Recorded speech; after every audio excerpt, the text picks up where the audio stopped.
Well, good afternoon. For those of you who don't know me, excuse me, my name is Ana Maria Allessi, and I'm the director of the Center for Publishing at the New York University School of Continuing and Professional Studies.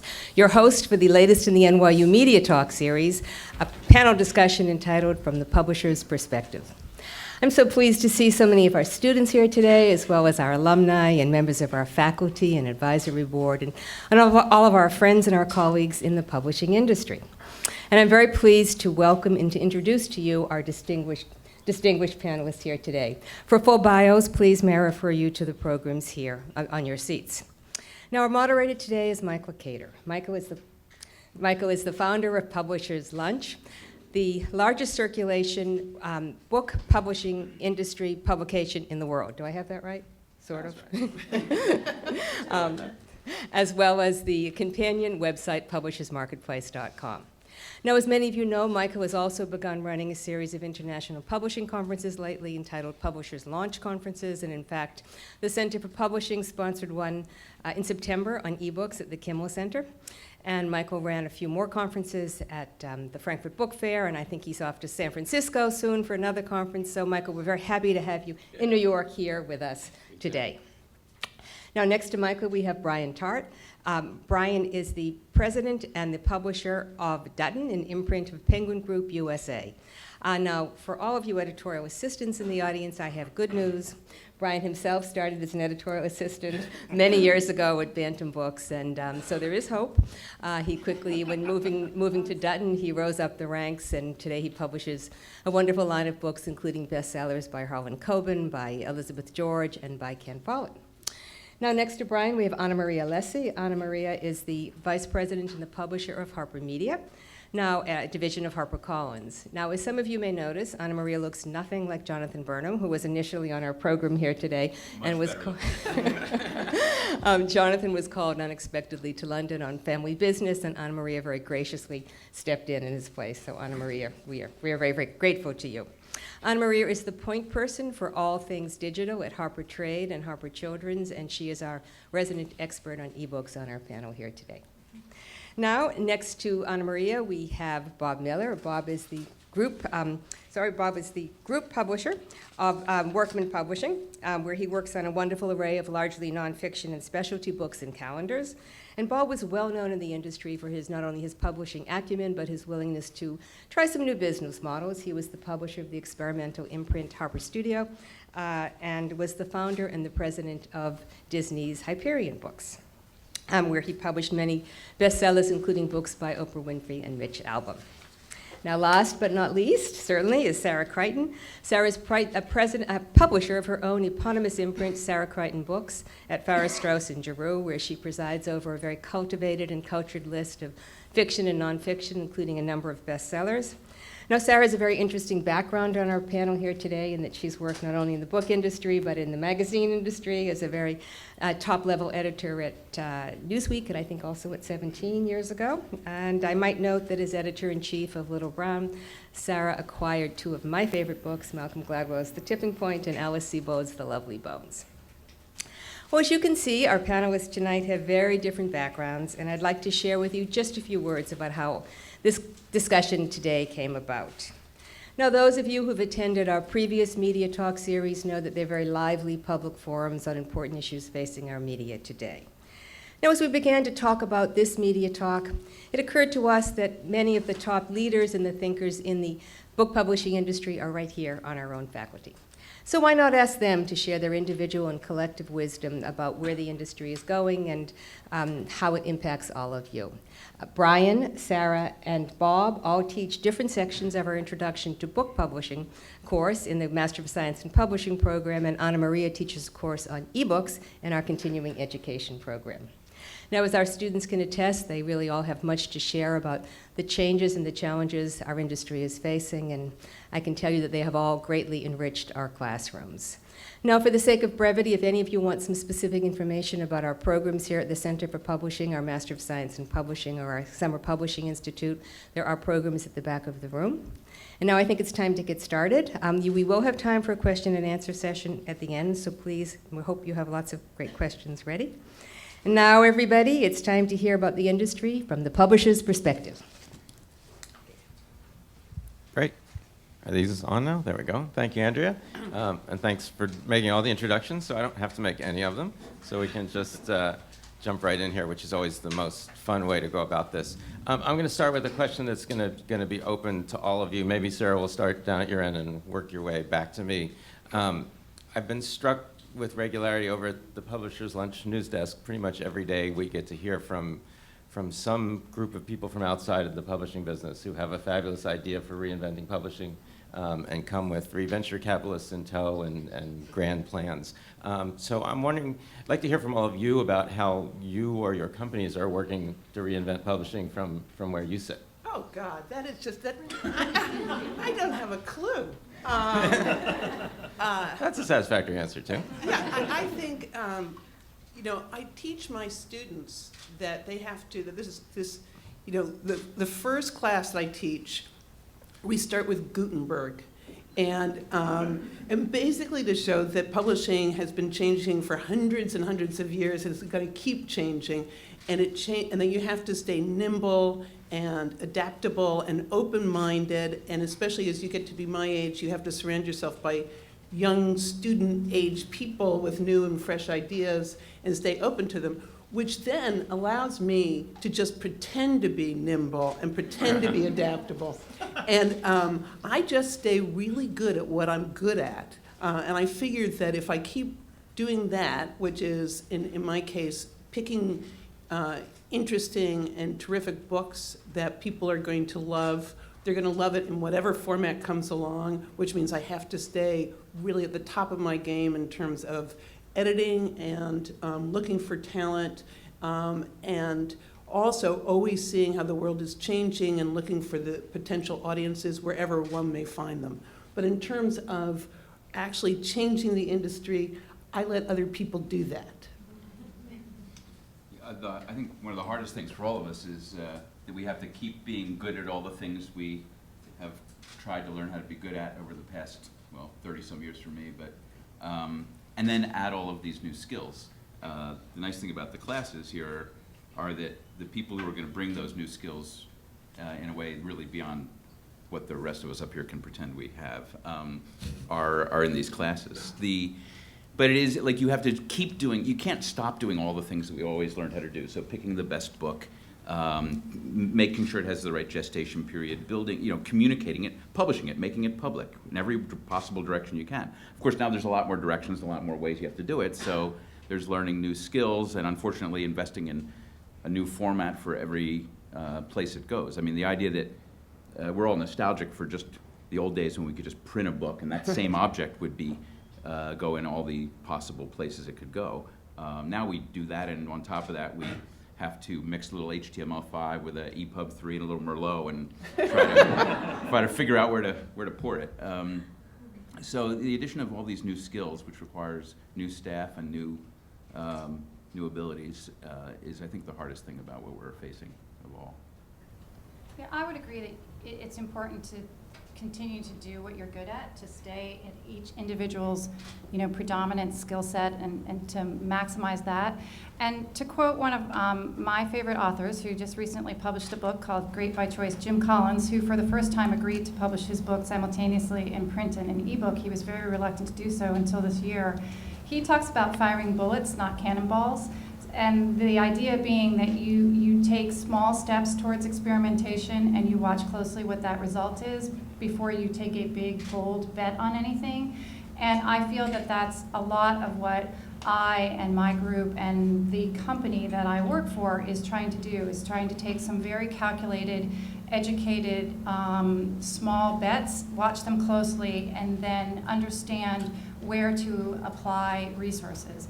Because I don't think that our industry is suffering from a lack of ideas in any way. I think that we all have numerous very good ideas with the same limited amount of resources to apply to those ideas. So how we choose to fund and support and execute those ideas is as important as any given idea.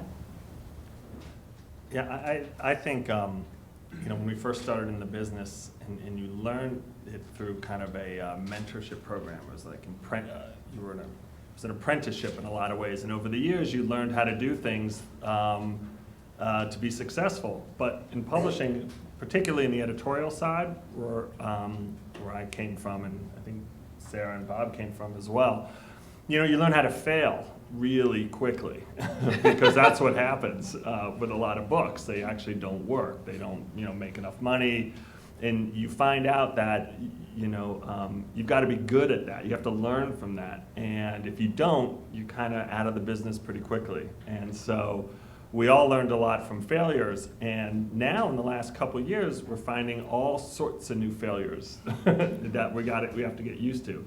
And that comes through experimentation, and that's exactly what all of us are doing a lot of, and more of in the last 3 or 4 years than probably in the last 15 or 20 years, at least in my career. We're just trying a lot of different things, and many of them aren't really working necessarily the first time around. And you have to decide, are you going to stick with it and make it work, or are you going to move on to the next thing? And there's a certain amount of expertise that comes out of that. And for most people, I think that's really invigorating.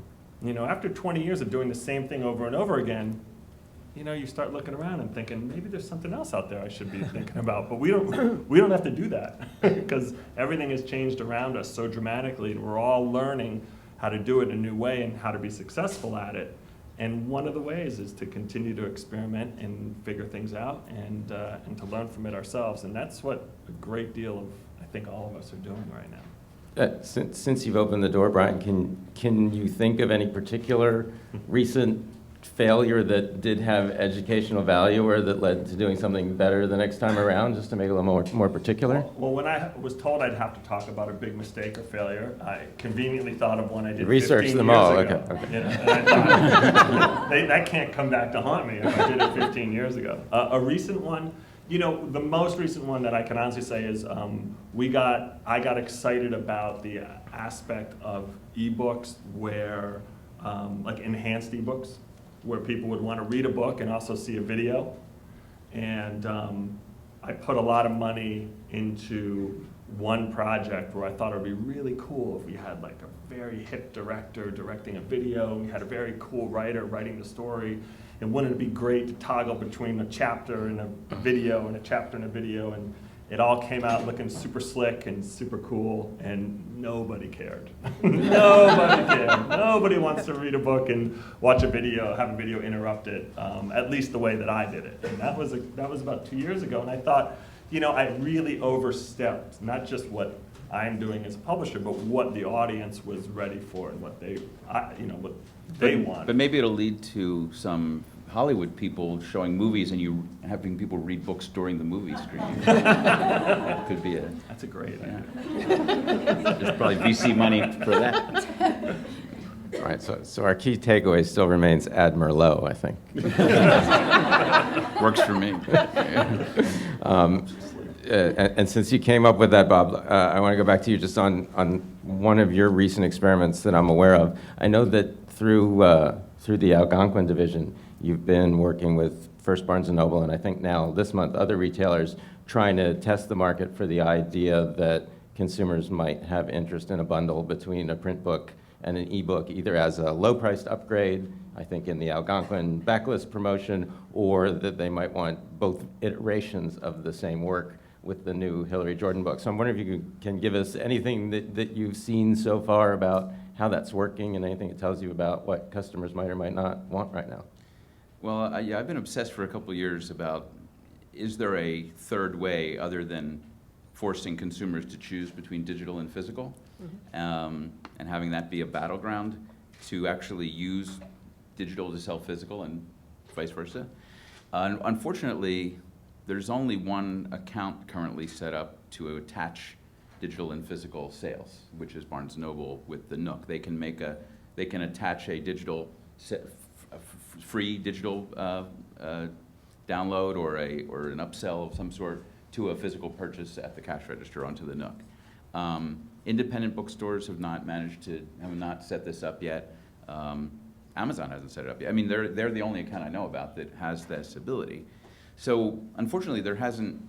I keep wanting to try stuff with this, but and we'll continue to try. But the environment isn't really there to give a test. I mean, we did do a test with Algonquin backlist books at Barnes & Noble that was very good for us, because it was a month in which Algonquin backlist paperbacks had their own table, and if you could either buy them just on their own physically, which gave more prominence to those titles, which was already a good thing, or you could buy other backlist titles as those, for $3 more with those physical titles.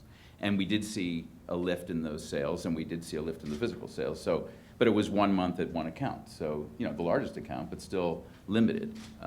With When She Woke, it's independent booksellers and Barnes & Noble doing it.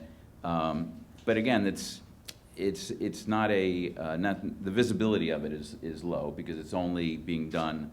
The account has to add a sticker to it, and it sends them to a one place to pick up their ebook. So a lot of booksellers have welcomed it because independent booksellers don't get to play in the digital sales space very often. So it's a nice way to show support for them because hardcover books are getting harder to sell. But it's not what I still dream it could be because it's really there's no great way to pull this off. We are doing it to continue with this experimentation. We're doing our first ever major app, which is for the revised edition of 1,000 Places to See Before You Die, which comes out in a couple weeks. And with that, the app will be $10 if you buy it out in the world, but if you buy the book, you get the app for free. So, and that works anywhere because we're providing a unique code. But there's no ideal form for this. But I really think that 5 or 10 years down the road, we've got to come up with ways to put these formats together. So there's a unique code printed in each book, or the purchaser contacts you? How's that actually going to work? I actually go house to house.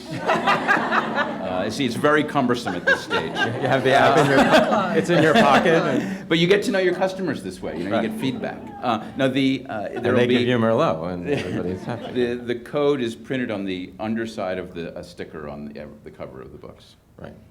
Okay. And I think that, just hearing that story, it goes back to it's almost like publishers' eyes are bigger than their stomachs. You know how you say that to kids when they take too much on their plates? I mean, we've all been talking about this idea for a long time, and it's amazing to realize you need the support of your retail partner to build systems that can put 2 things in a shopping cart, which Amazon will always look at you and say, yeah, that's on our roadmap, but it's not at the top yet. And so there are a number of things where you hear consumers or your colleagues or anybody say, oh, wouldn't this be a great idea? Yes, it would. And unfortunately, here are the 4 things that have to be built, supported, tested, and executed before we can get to something as simple as a print book, ebook bundle. That makes complete intuitive sense. And there are some very good and specific reasons why we haven't been able to offer that yet. And if you go through the list of the top 20 ideas, all of them have different tripwires that are just going to take us longer to sort through. But it requires this very interesting collaboration between publisher and distributor, publisher, and these partnerships and these agreements about how we're going to get these products into consumers' hands. That's different. Like Bob was saying earlier, it used to be you printed one format. It was understood. And it was very straightforward how we were going to reach consumers. That has been put in a bag, jumbled up, and thrown back on the table. And now we're trying to figure out how to eloquently get that out again. It's challenging. It's also, one thing, going back to what Ana Maria was saying about having eyes that are too big or whatever. You forget how incredibly labor-intensive all this stuff is. I mean, if you're going to do an enhanced ebook, everybody thinks it's the easiest thing in the world. If you think about, I've got a book coming out next year by the former president of ABC News, and he writes about 10 major events. But if you do an enhanced ebook with that, because instantly you go, okay, great, let's get Princess Diana's death, and let's get this, and let's get that. Finding the stuff, getting the permissions, getting, all of that stuff, at a certain point, you just go down in a swoon on the floor just thinking about the amount of work. And, I think that's one of the things that's going to hold publishers back because we're not extremely rich businesses. And so it's not like any of us, even the most successful ones, and a small literary house like FSG really is not up there. Yeah. But, it really requires a lot of just people hours. So that's one of the things that's also, besides money, is it's just sometimes really hard to pull off with the people you've got. And in a similar vein, Ana Maria, HarperCollins recently became, I think, the first major publisher to agree to make essentially the bulk of its trade paperback backlist available for printing through the Espresso on-demand printing machines that are now in about 24 independent bookstores. Is that, but associated with that is sort of also opening the door to a vendor-managed inventory program with those stores. I'm wondering where that fits in this spectrum. Is that a bet that the idea of moving towards virtual inventory is something that's really going to happen? Is it sort of, as Bob said, expressing support for something that a small number of independents are trying now to make it work better for them, to see where it goes? Is it really about getting to vendor-managed inventory and it happens to work with the system? Where can you put it in perspective? You know, I'm not directly involved in that effort, but I think it is firing a bullet, you know, and sort of trying to support and trying to push and trying to move in a different direction and seeing what happens and seeing what the result of that is. I think that as publishers, we have to try to be wherever our readers are, and now they are in so many different places, and I imagine that effort is a lot about making sure that whenever anybody wants a print book, they can get it, and that this is one way to address that. I think it also sort of goes to the idea of what's going to make it possible for a physical store to survive I think so too. in the world that we see going forward. And Sarah, I thought I'd start with you, since, as you've expressed, you're running a very traditional, literary-minded imprint, where I would think, in particular for your list, that network of hand sellers and places where real readers aggregate and come together and talk to each other and look at shelves is particularly critical to your list. So how do you view and think about dealing with what's clearly a reduction in real store shelf space and real booksellers managing those? I think of all the challenges, that's the scariest one for us, because you know, it's not just my imprint, but for Farrar, Straus and Giroux, which is small, literary, a lot of poetry, a lot of the books that we sell really don't sell a lot of copies, but they sell to an ardent audience, and we're extremely proud of them, and it's definitely what we believe in. It's the kind of publishing we want to continue doing. So the fact that, you know, when you know, clearly a lot of stores are very, very wobbly, and it's not just the loss of independence. I mean, you know, the loss of Borders for us was heartbreaking. You know, we need, if people don't see our books, they don't know that they exist. If they don't pick them up and sort of hold them and touch them, and if they don't have that word of mouth. And you know, it's not just sort of the poetry, it's mysteries. You know, the mystery bookstores. I do a number of mysteries that I love doing them, but you know, those bookstores, that's all word of mouth. That's all these groups. And actually the mystery bookstores are doing a very interesting job of figuring out ways to expand their business and get into, just to stay alive, doing first printing clubs, and you know, the best bookstores are being extremely imaginative, being very creative, trying to figure it out. But you know, there's one other part too, which is that even for a small house like ours, even though, I mean, only about this year, only about 15% of our sales, I don't mean revenue, but the number of books that we sold, the units sold, were ebooks. But those were really only about 5 or 10 of the top books. Below that, unlike a lot of houses, I mean, there were some that were just almost zilch. But I'm not going to get into the whole, it's sort of too complicated to explain what this means to our bottom line. But more and more, a lot of our books are just going to get more and more expensive to print, which means we're going to be also, it's not just the bookstores, the loss of bookstores is going to affect us, but you know, some of our books are suddenly, you're going to start seeing books that are like, you know, $35, $40. And that's terrifying too. It's all sort of lumped into the same area, I think. But that's what's makes me nervous. Well, even, I mean, at Workman, where most of what's been successful over the years has been started modestly and then grown over time, whether it's on the Workman backlist or Algonquin's first novels that have been built. I mean, it's that same need to see things physically. Actually, one thing we've done to address the shrinking shelf space is give bookstores additional shelving, which sounds odd, but we thought, well, how can we address this? So we came up with this, it's called the square deal, and we actually gave them little square tables. And if they take these tables that we pay for, we supply these tables once a month with different groups of books. So it's actually giving them an additional shelf. So maybe that's something to that.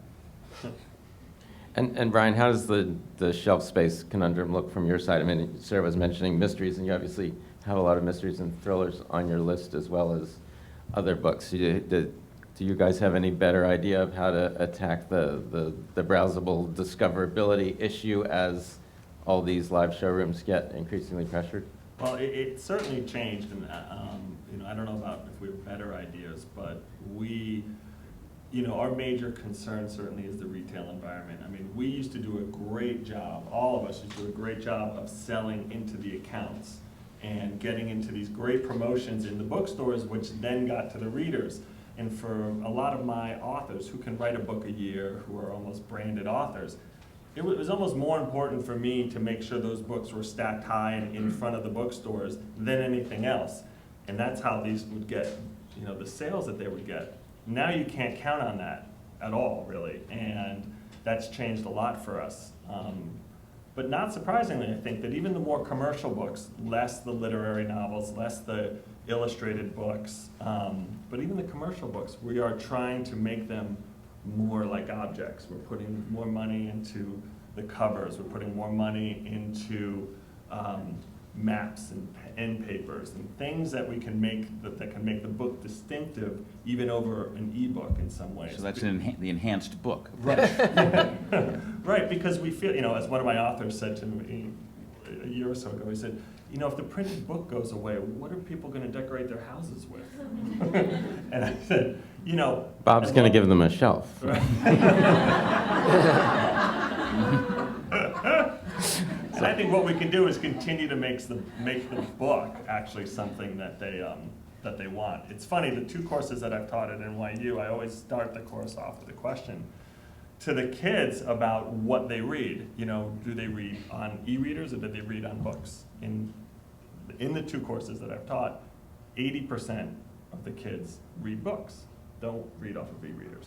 But now that they're getting so cheap, don't you think that's going to change pretty rapidly? I would have thought, and I do think it is, and certainly we have a big ebook business. Our business is a lot more than 15% of it. But I still think that a generation is still growing up, having grown up on books, and still wants books, and we have to kind of make books, the objects that they are, and not give up on them. My 12-year-old daughter reads on a Kindle, actually, and several of her classmates read on a Kindle, and my 15-and-a-half-year-old says, I prefer print. I'm like, all right, whatever, you'll come around eventually. But I mean, it's almost like that is literally the dividing line. I think you get up in the 15, 16, and they're still going both ways, or maybe even preferring print, but I've started to notice, 10 and lower, they're perfect. I can't tell you how many 10-year-olds I knew last Christmas who asked for an e-reader for Christmas. Yeah. Huh. And are any of you seeing the known diminishment of live shelf space affecting either your acquisitions or how you think about positioning the books that you want to acquire? I mean, are you thinking more in terms of can SEO and a web page communicate the message of this title in a way that's sufficient to persuade somebody that they should be interested in it, or is that more something you're going to pick up the pieces on later? Well, I mean, it's affected me a lot. Particularly, it's a little bit not just the shelf space. One of the things that we've also seen in the last couple of years that's also quite related is sort of the disappearance of a lot of magazines, a lot of newspapers, and particularly for review-driven books, which is what I do, you know, the drop-off in my ability to get the word out about certain books has really been seriously affected in the last couple of years. And if you couple that with the disappearance of bookstores in many communities, I really have to figure out how I'm going to get the word out about my book and where the audience is. And sometimes I will read a novel or there'll be a nonfiction proposal, and sometimes I'll read a proposal and I just don't know who the audience is, and so I have no business in signing that up. But there are books where I do see who the audience is. I do sense, but I don't really know right now how to reach that audience.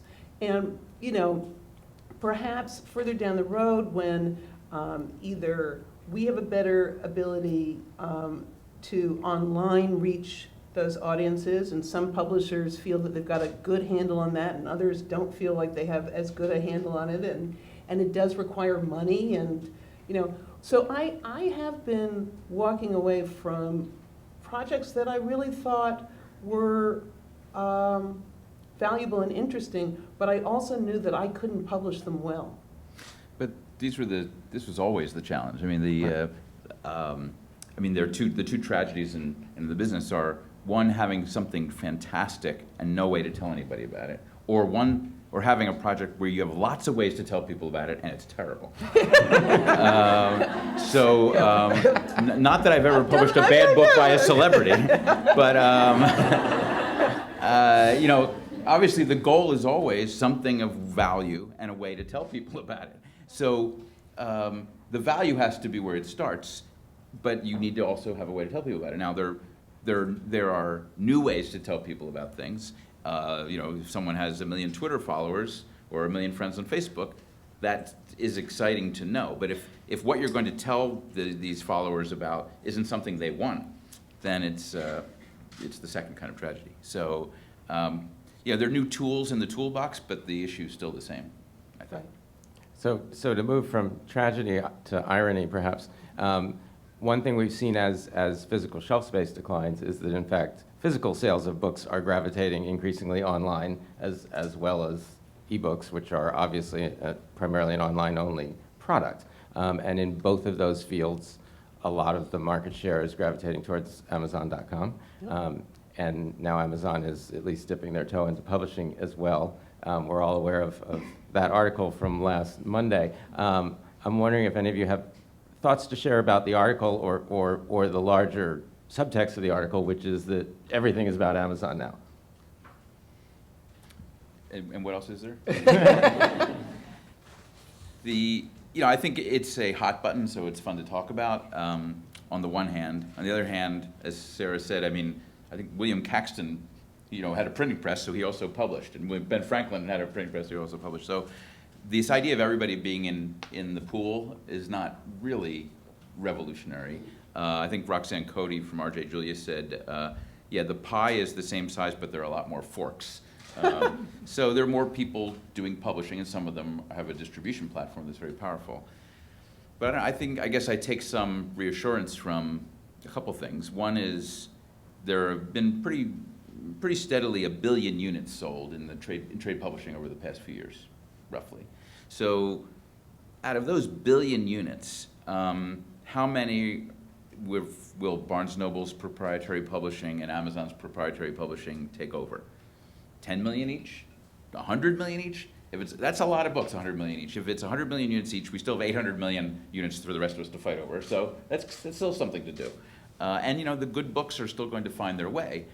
And that leads to me to the second part of consolation, which is, as publishers, if we're neutral and can publish anywhere, we don't have the platform to own, but we do have the ability and the basic urge to make sure we get a book everywhere it could possibly be, whether it's a gas station or an online account or an independent or a book. And to me, that really goes to the heart of what it means to publish.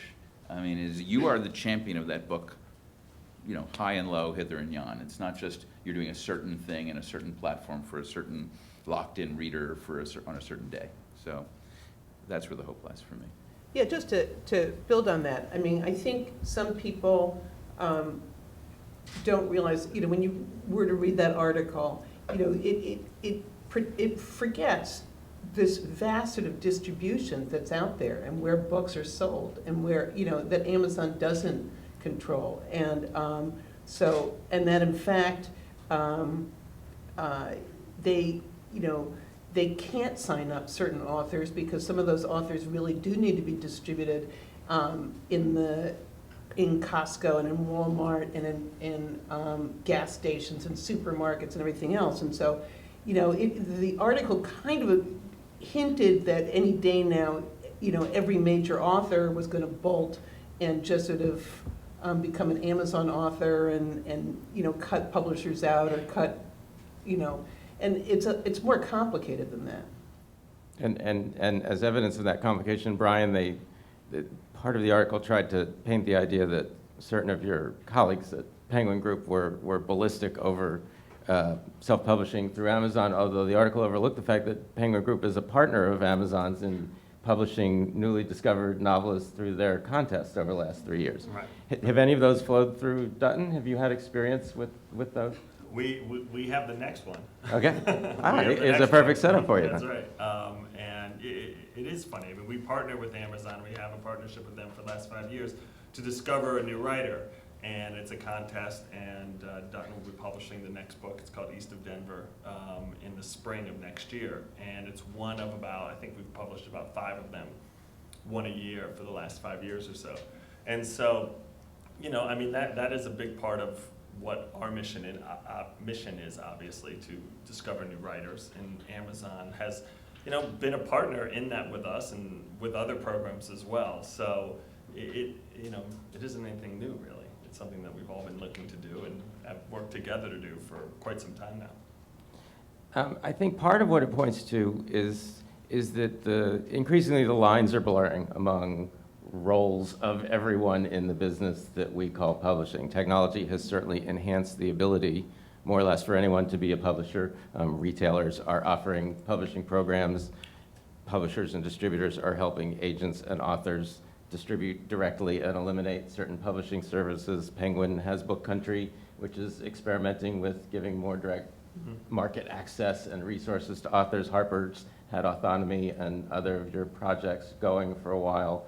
Do you think, do the lines just keep blurring? Does everyone become some form of basket of pick your choice service provider, and we can give you a check, or you can give us a check, or you can use this department, or you can use everything? Or do you think we're seeing a period where lots of people are figuring out what their role is in the chain, and then are going to work their way back to, here's what we do at our company, this is how it works. If you want to partner with us, great. If not, there's lots of other people who can distribute your backlist without giving you publishing services or help you to get discovered or perform other functions.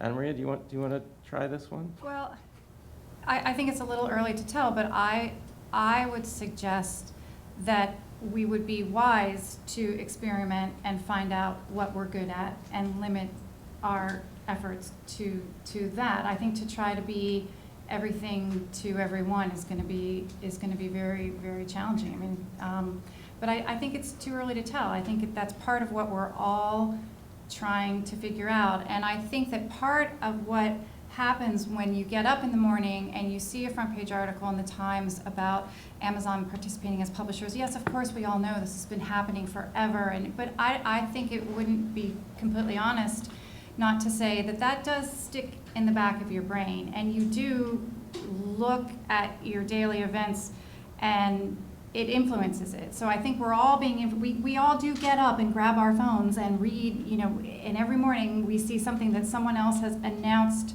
prior to us or is executing a little bit prior to us. Again, it's very unlikely that it's an idea that we've never thought of, but it's something that someone has announced 10 minutes ahead of us. And there is a certain nervousness about that.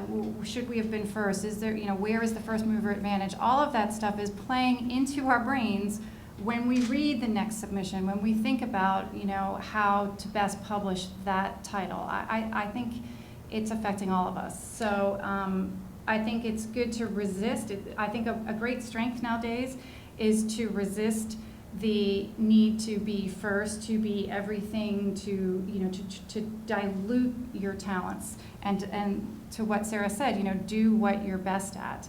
But I think it's growing challenging to stick to that, right? Yeah. It's very Yeah, distracting. and, you know, if you look at the Amazon's bestseller list right now, I think 8 of the 10 are pre-ordered books. Amazon has just changed, you know, they've been very, very smart about taking consumers in all sorts of ways and changing the way they think It's very about true. books. And, you know, the concept that you would pre-order a book, which totally cuts out, you know, those bookstores, you know, people don't think that they have to show up to get it. That's right. And, but also that affects the kind of publicity you do, when you run the Yes. publicity. You know, it's the Steve Jobs book, Walter Isaacson's book being #1, you know, the timing therefore of when that 60 minutes, and boy, for the people who saw the 60 minutes, to have the iPad can showing help it, yeah. autistic people talk in the second half of 60 minutes, like, whoa, who paid who for that? I mean, that's unbelievable. But, you know, it's affecting stuff in ways that we're not even aware that we're changing, but we're realizing, you know, we have to get things out in a different way because you want to hit those pre-ordered slots because then you're not going to get on the bestseller list. It's interesting. There are many facets to the prism, and sometimes we don't even realize that you know, one has been carved. But having the platform doesn't guarantee success any more than not having the platform guarantees failure. I mean, if you have a great book, all of these platforms are going to want to sell it in addition to what they're doing in a proprietary publishing arm. Right. Because that's a big part of their business. Right. And if you have a platform and you're doing proprietary publishing, you can publish a book that nobody wants. You can make it very apparent, which helps give it its fair day. But Barnes & Noble, I think when they first were becoming aggressive in self-publishing, what was the name of that novel? There was a very big push. Winters of the Storm, Storm of the Summer, Oh, Summer of the Winter. Yeah. What was that? Anyway, it was an enormous, there were full-page ads in the New York Times. It was an enormous push. Right. And it was like, oh, wow, here we go. Barnes & Noble is publishing their own novel. Now it's all over. Well, actually, And the book didn't succeed. wait, is this the one that the 2 Scandinavian guys? I don't Because remember they did it, it Scandinavian was like a guys front involved. page, and I had done the book before. It was like this pitiful, you know, I sold like 5,000 copies, and then they have these huge ads, and it was a huge success. And sorry, I'm get caught up in my own failures. But, That's fine. You've anticipated the question you were going to get later. So always publish the second book by those 2 Scandinavian guys. You were early on the Scandinavians, I think. Yeah, Yeah. you're ahead of your time. I was. Another one of those early, late, everything old is new again thing seems to be short form content these days, which was tried over and over again, failed miserably over and over again. But now that there are a couple curated stores that are sort of being carefully cultivated, at least has the appearance of traction. Sarah, I'm wondering your take in particular, since part of what seems to be working, in fact, is medium to short form works by journalists, some of whom would ordinarily seem to sort of fit in your stable of writers, whether it's some of the byliner folks or like my friend Ted Conover or other people who are finding that work at the length at which they were naturally producing it, for which a commercial market didn't exist, Right. now has some form of commercial and promotional apparatus behind it. Do you think this accommodates a lot of material, or is it by necessity a sort of a small curiosity? I think there are 2 quite different answers to that question. I think on the one hand, it's extremely exciting, if you're talking about, especially with nonfiction, but also with fiction, with everything. We are now, what is exciting is that it used to be, back when I was at Little Brand years ago, I tried to do some of that publishing. Physically in the bookstores, you couldn't do those little things because they would get lost. There wasn't any place to put them on the shelf. Now, especially with the greater flexibility is going to be a boon to readers and to writers and to publishers. It's very, very exciting. Because it's also exciting because, frankly, not everybody, both you were saying, not everything needed to be too long. We all have the experience of picking up books that were just, there were like 65 great pages, and then it was just like, blah, blah, blah, blah, blah. And it was just there to fill it so you could slap a price on it. And, this is really great. On the other hand,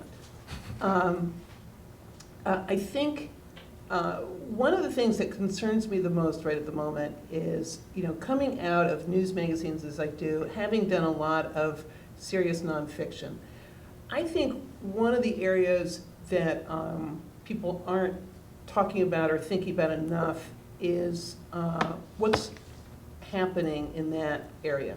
If you look at when the Bush presidency, which lied about everything. There wasn't a single bit of truthfulness in that whole administration. No, why we entered Iraq, why, okay. There were a few little, there was definitely stuff that needed to be uncovered. And there was fantastic and important nonfiction book, which were mostly written by journalists that came out of news organizations, so that their funding came from the Washington Post or the LA Times, the New York Times, the New Yorker.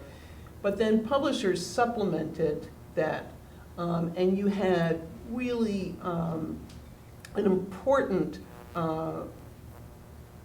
many shelves of very important books that uncovered a lot of serious issues. What you're having now, a lot of, first of all, because a lot of those news organizations have shrunken or disappeared, you have fewer places that are funding that serious reporting to begin with. Publishers don't have quite as much money to throw around in those areas, and I just think we're really, but this is a very long-winded way of saying, what you're also seeing is a lot of journalists who are doing littler books where I think it's too bad that that stuff isn't being expanded into deeper reporting. And I said in the profile, for instance, of Jill Abramson in the New Yorker this week, the Times is seriously looking at getting their reporters to do quick little e-books. I know this is true at the Washington Post. A lot of news organizations are thinking that this is what their reporters ought to be doing, which I think is going to be exciting and good in some respects, but is also going to, there may be a real loss in that. And is there room in that market for your type of publishing? Can you fund a 20,000 word work and then see if it needs to be expanded and bring to it the same energy that you would bring to a full-length regular book that can also be printed? Oh, yeah, definitely, I think so. I mean, I haven't done any at that length yet, but I mean, I edited Ishmael Beah's A Long Way Gone, and part of the success of that book, and I was very, very grateful, that manuscript when I first got it was 600 pages. And Ishmael and I worked incredibly hard to get it down to size. And the reason we did was the head of academic sales at Macmillan, which is the parent company, said, I hear you've got this terrific book, but it's got to be really, really short. And I said, I can't make this so short. And he said, no, it has to be short because the schools, it won't get into school libraries and the schools won't sign it up. And it's not because of short attention. I thought at first, oh, this is, short attention spans, it's, and it wasn't that. It's because in the curriculum, you don't want a book about a memoir by a child soldier that takes 3 months to read. You want to get it over with in 1 week, 2 weeks. And I think a lot of this kind of stuff that you're talking about is going to have a real life in universities, high schools, and they're going to need really good editing and publishing to get it out there. Well, it's true that it's providing opportunities for journalists. I was talking to an agent last week who, one of their authors, their magazine article about the women gone missing in a town in Mexico had been killed at the New York Times Magazine. So they got their $2,000 kill fee, and then they had this article. What do you do with it? Used to be nothing. Well, that's the Atticus model. Yeah, but now, so this person just Right. put up their article that they'd already written and gotten paid for, but it wasn't going to be published, up as a Kindle single, and they've already made $15,000 in just direct sales. So it's a great way to use, get material out there. It's not something we're going to do at Workman, though, because back to Ana Maria's point about resources. We have 200 people focusing on 100 new books a year. And at least so far, the idea of adding on top of that some ebook originals, it would be going beyond the number that we think we can do well, because those books take all the same kind of attention that any other book takes, except perhaps with just someone not printing it. So that's one function among 200. So the flip side of that market, and maybe you can take this part, Brian, is I've noticed recently, as we've seen some life for that, both the short form market but also the inexpensive ebook market, now we're seeing a lot of the big name standard fiction authors coming in with mini collections and novellas at the $199 to $299, $399 price tag. So Stephen King has his 80-page work out in advance of his big fall release, and Michael Connelly's got three stories in advance of his full-length novel. Which on the one hand seems great because there's a built-in audience for these people, and I guess it's generating some revenue, and maybe it's, at least as executed now, promotional for the larger work. You can also see how it quickly eats up bestseller list slots with the $299 version of Michael Connelly and Stephen King and all the other authors who would like to occupy that with their $12.99 and up ebooks. Have you been doing this with some of your fiction authors, and do you see it as commerce? Is it promotion? Yeah, I think the best way to look at it is to use this for promoting your author and promoting the author's works, not so much as an end in itself, but as a means to something else. And that's the way that I look at it. The singles or the e-specials or the short form thing, essays, we've used, and I always look to use, but I rarely look to use it just to sell, a couple thousand or tens of thousand copies of just that. I want it to do something more. Like Lee Child this year for for Random House wrote a short story about 3 months before his novel was coming out, and the short story had something to do with the novel. Didn't have everything to do with the novel. You didn't have to read it, but it had something to do with it. And they really promoted it well. And the novel, when it came out, had a huge buzz around it, and it, landed at number one. And the pre-orders went way up. And I bet you they're sitting there thinking this was a great promotion because it really helped serve the book, the full price book. Not so much that they sold hundreds of thousands of the short form, short story that he wrote. And that's the way. I had an author, a nonfiction writer, an economist who had last book didn't work, just didn't work. And so we had one more book under contract with him, and we were sitting there thinking, how are we going to get people to pay attention to this guy? Because everyone's going to look up the track record and say, his last book didn't work, why are we going to pay attention to him now? We had him write a 15,000-word essay about a very topical subject in economics. We published it last year. David Brooks wrote about it, wrote an op-ed about it, got onto the ebook bestseller list in the New York Times. We sold tens of thousands of copies of it, and all this in Business Week called him the most interesting economist of the year, right? So we've been able to right that ship that we've never been able to do before based on this kind of e-special that we did. And these are the things that I think as publishers you're looking to do. You're not looking to flood the market with these low-priced short stories and things. You're looking to build the careers of your authors, and these are great tools to do that. Okay, great. So I think we're going to get to audience questions in a minute, but Andrea promised you were all going to talk about some of your biggest mistakes, and only 2 of you have owned up to it so far. So Ana Maria, have you come prepared with an educational or just embarrassing mistake to share? Well, I thought about that, and my biggest mistakes fall into the same cat. I seem to make the mistake over and over again, which is underestimating the time that it takes for people to sort of adjust to something new, and then underestimating the time once they sample it and like it, that they move and adapt it. And I think so much of what we're talking about has to do with timing, and I think if you show or you tell somebody something 3 times, they should get it and appreciate it and love it by then, but in fact, you probably have to tell them 15 more times before you can get them to sample it. But then I'm also continually surprised once they sample it, and if you've done a good job and they like it, how quickly they'll take it and run with it and be incredibly impatient because you've not provided more of it. So that's interesting to me, and I wouldn't have thought about that until my train ride today when I was thinking about my biggest mistake. And Bob, would you like to finish us with mistakes? You know, when we were doing Harper Studio, which was a profit share model, we said in public, and therefore we will only pay advances up to $100,000. And I would advise future startups, don't announce your maximum. There's nothing, you know, you go say, how about $60,000? They go, you know, that 100 I read about, that would be better. So don't do that. I wouldn't do that again. That's funny. You should have said very nice deals only. You would have been locked in. We tried to anticipate this for you. Are there folks in the audience who have questions ready to fire? Just raise your hands, or are you going do we have a mic for them? All right, while people are gathering their thoughts, I'll give you guys one more, which is, as Andrew said at the beginning, you're all here because you're all teaching. So I'm wondering, and it's a two-part question, you can take whichever part you like. I'm wondering either, what is it you have to teach? What is it that you have to teach people today? What distills down to being one of the most important things you can share?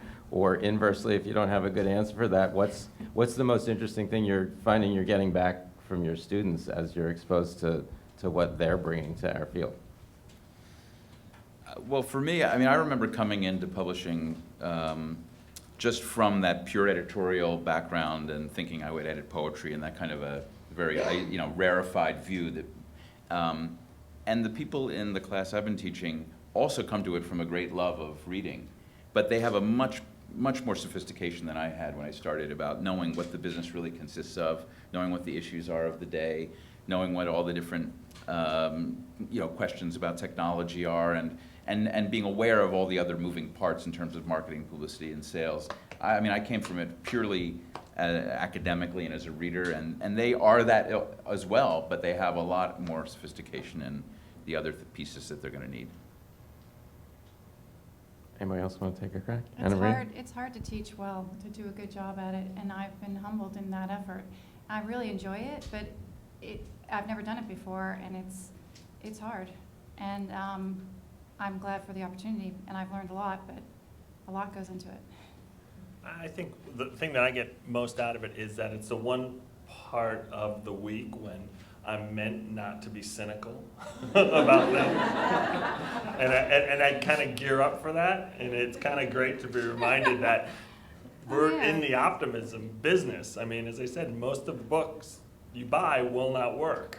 I mean, if you kind of let that get to you, you're just going to stop trying to make them work. And, you know, on here we have a lot of long careers and very distinguished careers of people who, you know, have had great successes, and they've built a lot of those, I would guess, on a number of failures that they didn't let get to them. And I think when you go into the class and you see all these very smart students, you know, who want a career in the career that you're having, it's really invigorating, and it just reminds you why you're doing it, and not to let all the other stuff, you know, kind of dampen the enthusiasm. That is a major part of what we have to do every day. All right, so with that praise, you guys have to have questions ready. and we now have a microphone ready for you. Hi, Michael. Hi, everybody. Thanks for the panel. It's great. I'm Peter. Okay, I'm Peter Costanzo. I teach the Introduction to Interactive Media course here at NYU, and I get the same feeling every week. I love coming here and teaching the course. But one of the things that I talk to my students about, and I think that this has really been touched on here, and you opened up with it, Michael, is we've got a lot of these very exciting new things happening. We see the Atavis, which was mentioned, and we get companies like Atomic Antelope that come out of nowhere, and they do the Alice for iPad. And there's a lot of chatter about that, and of course Amazon getting involved now in publishing, even though they've been involved for a while now. The thing is, what I keep trying to point out is that we got to keep a close eye on these ventures, because when Seth Godin a year ago announces, hey, I'm done with traditional publishers, I'm moving on, has anyone checked lately what's going on with Seth Godin? How's he doing on his own? It's a year later, how's he really making out? These are the questions we need to ask. Atomic Antelope, they had this great idea. What was their next idea? It was Alice Goes to New York. And then they were like, Alice goes with Lewis and Clark on an adventure. They had like one idea. No, they got bought up by Well- a company in well, that Seattle, was- and then Random bought Well, them. that So was they're actually doing okay. Smashing Yeah, but Ideas. the Smashing Ideas bought Yeah. them, and Right. then Smashing Ideas. Right, was but I mean, sold what I to mean them. is they had one idea and people jumped on it and got excited. It's the sustainability of these new ideas that I think is really challenging for folks. And they don't realize what we talked about is just everything that goes into doing what we do for a living. So I'm really making more of a statement than a question. I'm saying that I think what we've seen here is that there's a lot that goes into running a publishing company, and everyone in this room is the future of it and is going to contribute to either starting your own Atavist and doing something really super cool, or you're going to become part of a major publishing company and contribute to the efforts that we've talked about today. I don't know if anyone wants to respond to that kind of Cheers. outlook, but This is Merlot to all of you right Yeah. now. Hear, hear. Cheers to all of you. Well, and the point that I'd make as a follow-on, Seth is doing well, but all his sales are through Amazon, so it's dark data. And I think with a lot of these new startups, because it's my job to keep asking them and having them tell me, oh, we're doing great. Well, how great? Well, I'm not allowed to tell you how great. Publishers are still standing out there as the ones who actually are able to talk about their success in very particular ways. And I keep trying to encourage publishers, when I talk to them, to celebrate those successes very particularly and not slip into this dark data world where it's just euphemisms. Because I think 99 times out of 10, the story that a publisher has to tell about their very real success with very real numbers is very convincing. I wish Simon & Schuster were out there telling us how many Walter Isaacson, Steve Jobs biographies they moved the first day, because I think it's a very powerful statement, and I don't think a startup can do that, and I don't think a web-only company can do that. I think we all know how hard it is to bring to market a book like that with that kind of extraordinary success. And so every time the industry hides behind, it's doing great, I think it's not telling the story well, which is there are still things here that established companies with experts who've done this for 20, 30 years can do very well and probably do better than anyone else. And I think people should be out in front about that when it happens. Yeah, I think, going back to the Amazon article in the Times last week, somebody said in there, well, there's always going to be a need for the curatorial, job that publishers do. And yeah, there is. The truth is that, Amazon with their publishing efforts, they're hiring editors, but it's very unclear exactly how that all works. But whatever format books appear in, if you're asking somebody to pay money for it, whether it's $1.99 or $35, you are really, saying to the person, if you put your money there, I'm going to give you something that's valuable and that is going to make your life richer in one way or another, whether it's going to just entertain you or it's going to, expand your brain in a way that is exciting. And what I've been saying to my students is that, yes, a lot of these things are going to change. The world that I'm talking about in the classroom is going to be totally different or a lot different 5, 10 years from now when they're sort of moving up if they go into publishing. But those, going back to what we were talking about in the beginning, those key skills of knowing what to do, the key skills of, it takes a lot of people to help an author realize his or her dream, whether it's in editing it, in making it pretty on the page, getting it out to an audience. It really takes a really big team. And one of the things that I love about publishing is that it's always, hey kids, let's put on a show. It's always this sort of collective thing, which, and it falls apart if you don't have all those people involved. And that's going to continue whatever format we're in, or whatever, you know, whether you're in a brick store or you're in, you know, in the what do we used to call it, the World Wide Web, you know.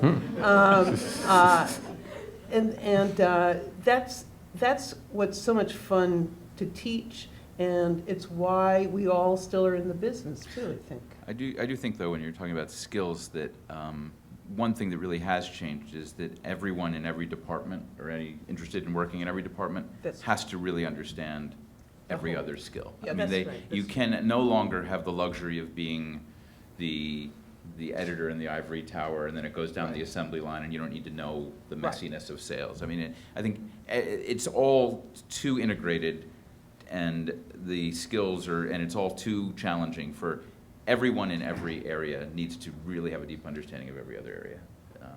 That's changed since we started. All right, if we don't have at least one student question, you guys are all getting homework tonight. Okay. Hi, I'm Zachary Katia. I'm a student in the publishing program. In fact, I'm in Bob's class.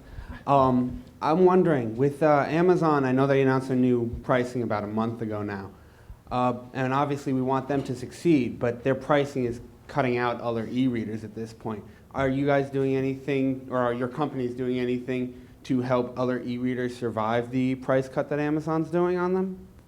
Well, you'll see some devices that are responding to that price point. I mean, you saw Kobo's device is responding, and I think B&N has something that you'll see soon. So I mean, we can't really help device manufacturers with their pricing, but they're responding. But were you talking about the price of the e-reader or the price of books? Well, I was talking, obviously, Amazon's main goal is the price of their e-reader, but the price of the books you're supplying to the other e-readers, or combination packages or stuff like that.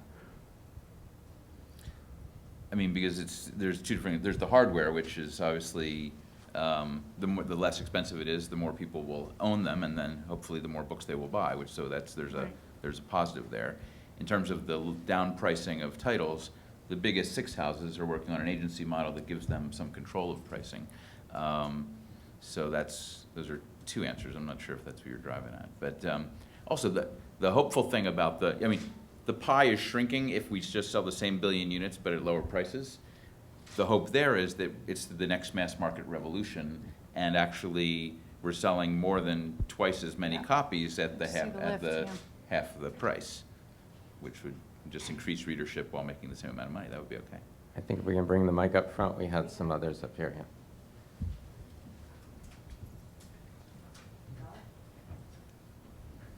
My name is Meredith Dewey, and I'm also a student in the publishing program. My question is related to books as apps. I'm interested in book apps mainly for children, but I'm wondering, Bob, you mentioned your 1,000 Places to See Before You Die app. What have you learned from your experiments in the app space? Well, that is our first, and it's coming out in 2 weeks, so I'll let you know. We've learned that it's very difficult to do. It's not a core skill that publishers possess. I think we've been fairly fast learners, whether it's we've learned internally or we've learned how to bring people in to join us in the effort. I think it very much remains to be seen how it serves our overall goal of engaging more readers and bringing more readers to authors. I think it serves a slightly different purpose for authors, but how it serves that core goal, I think, remains to be seen from our perspective so far. I think you're also going to see that market change very quickly, because up until recently, you had the App Store environment was the primary sales environment. Nook Color came along and made it possible for some children's books to exist with app-like functionality, but basically be provided as ebooks. Now with Fire and with Kobo's Vox and whatever's coming next from Nook, we're going to see more color devices and more stores that can sell things that are children's ebooks with features that don't necessarily have to be constructed as apps and programmed to play one way on iOS and another way on Android Right. and another way on a different operating system. So I think the early experience is pretty non-indicative of That's what right. that market could be. But I do think what we've found so far is technological overkill hasn't served the market well so far. Shaking the book, I'm not sure what that's doing for reading overall. I think we had another question. Hi, I'm AJ DeWard, another publishing student. I was wondering which companies and individuals you all are looking to as innovators, as we all read our pub lunch every day, we read our other industry newsletters, but who do you all have your eyes on as the next innovator? That's a good question. Yeah. Well, I'm not going to tell Bob. I want it to be a secret.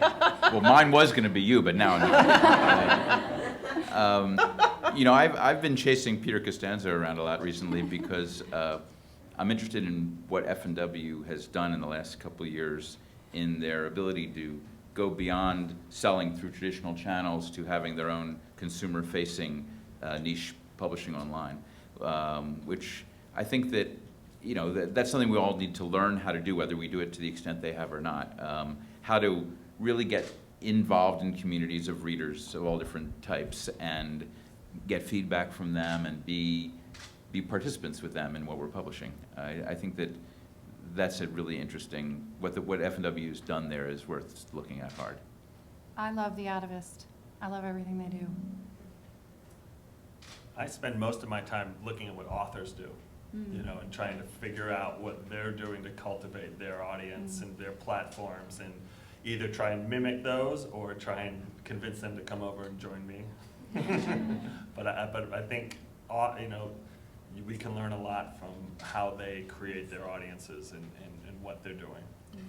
And not to do a Debbie Downer thing, but going back to earlier conversations, you know, you do going forward, I both look and see what authors are doing and also see if there are ideas I can steal from them. But Mimic. But I had some mimic, absorb. Pay But homage. yeah, but I also have worked with certain authors where I realize that they're not good in doing that, and I start considering not moving forward with them because I need them to be part of the team. I can't do it as a publisher, and I think that's also part of the change, that in a way you're really becoming part of a team with an author, and some authors just don't have good people skills or aren't interested in that, and Love frankly, the novel, JD, but if you're not going to get on Twitter, I'm sorry. Yeah, I'm serious. It's you know, it's something you That's so sad. factor in. Sad but true. We have another question?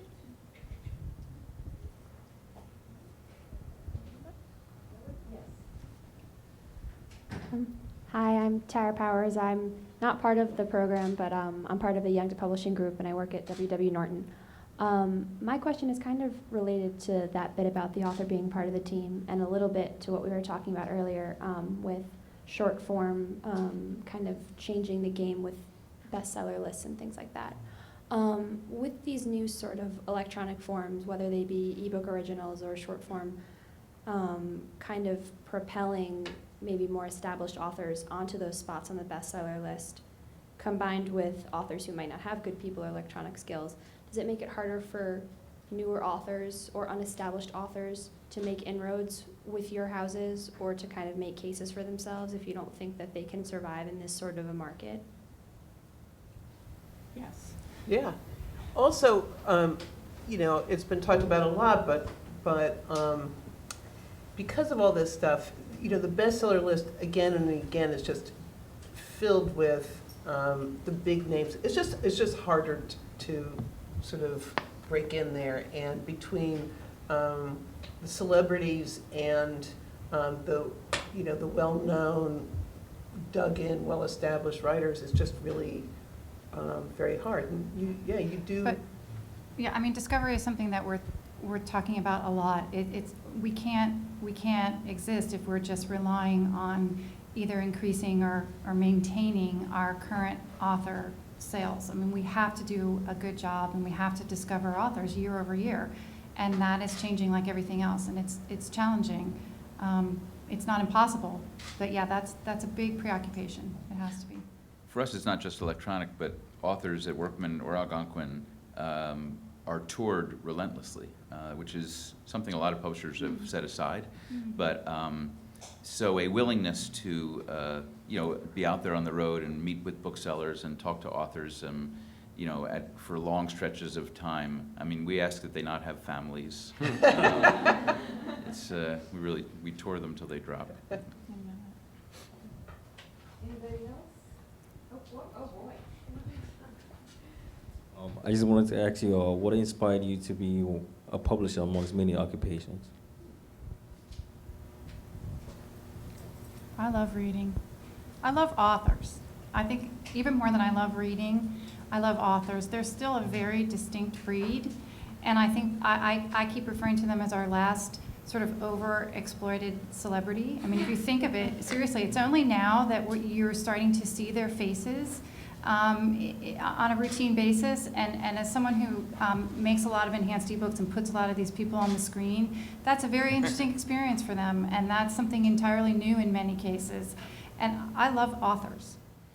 I like the collaborative nature of the business and the kind of people that it tends to attract. And for me, I saw that when I visited someone, when I was still in college, I visited someone who worked in a publishing company. And I had kind of a falsely warm view because it was right before Christmas and they were gathered in an office and they were drinking Merlot and singing Christmas carols together. And it just seemed like such a warm family. And little did I realize. But no, that's still the most exciting thing when different minds come together in a room and make something. It's just out of thin air. It's amazing.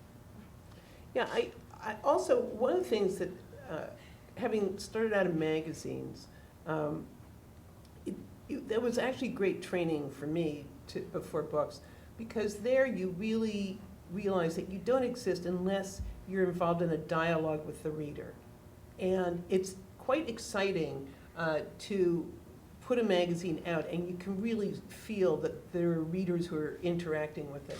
And then to move on to books and watch that happen. A lot of, some publishers make the mistake sometimes of really just sort of thinking about the books themselves or markets or this or that. But it's going after that human connection and watching it. And one of the things that I do miss, on the subway these days is you can't really see what anybody's reading because everybody's, reading on one device or another. And I don't mean it in terms of the business, but I just loved watching that, and you can see people engrossed in what they're reading. And I was an English major in college, and I went to my professor at the end of college, and I said, "What am I supposed to do now?" And he said, "You can either be a lawyer, or you can go into publishing." Good choice. I said, "That's it."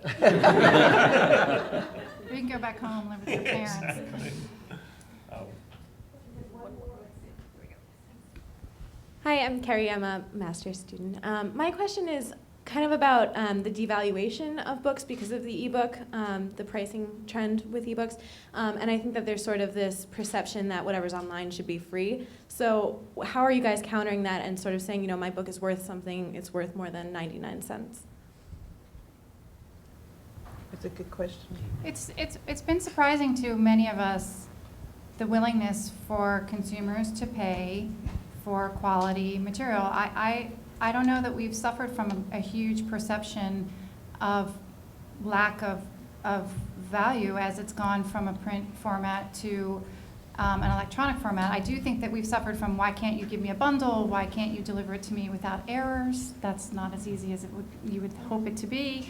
I think that we've suffered from other things that are counterintuitive, but I personally have been gratified to see that if somebody wants the new Jim Collins or the new whatever it is, and we present it to them in a variety of formats, they'll pick it up, and they haven't said, "Oh, I think that's crazy that it's electronic and it's now at this price point."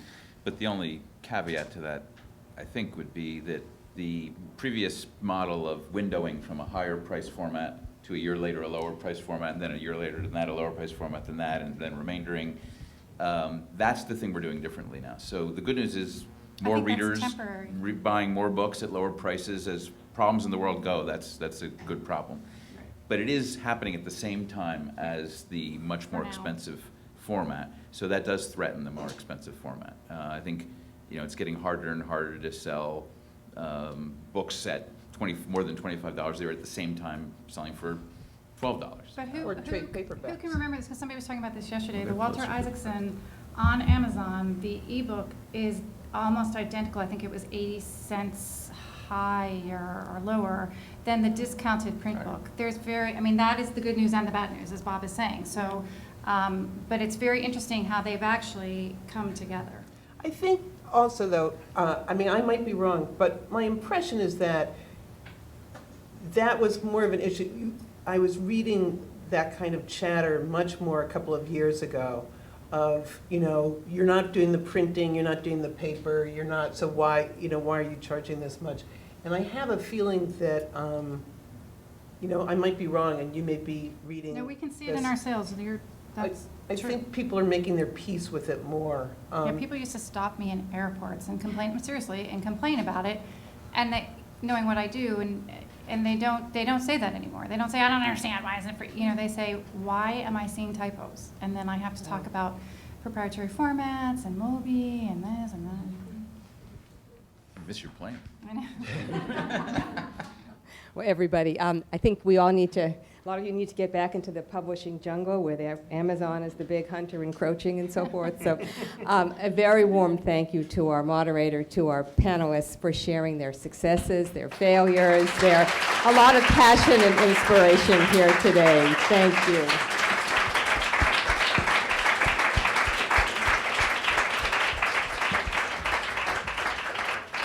Thank you all for coming. I can assure you at our next media talk, there'll be no more Diet Coke. There will be Merlot served on shelves, and we'll Bet I got something. keep you posted about the date. But thank you all for coming, and thanks again to our panel.